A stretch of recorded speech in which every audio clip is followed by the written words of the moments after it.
আপনি কি ঠিক মতন আপনার কাজের কি শ্রমের টাকা ঠিক মতন পান আপনি? না, ঠিক মতো তো পাই না। যে পরিশ্রম করি আমরা এতে ঠিক মতো যায় টাকা দেয়, এতে সংসার চালানো অনেক দায় হয়ে যায়। আর নিশ্চয়ই আমরা আপনারা যে শুনছেন রোদে কাজ করি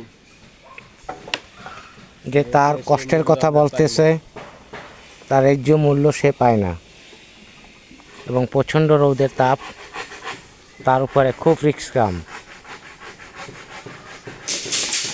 চাউলের যে দাম, তরি তরকারি মাছে যে পরিমাণে দাম, এতে ঠিকমতো সংসার চলে না। তাহলে আমাকে আপনার তো নিয়ে খুব কে আপনার তো খুব ঝুঁকিপূর্ণ কাজ। হ্যাঁ, এগুলো তো ঝুঁকিপূর্ণ কাজ।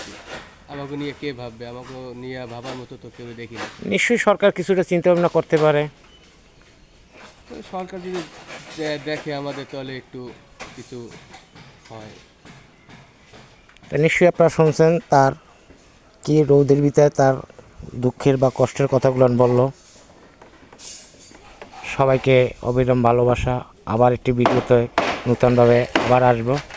Thank you.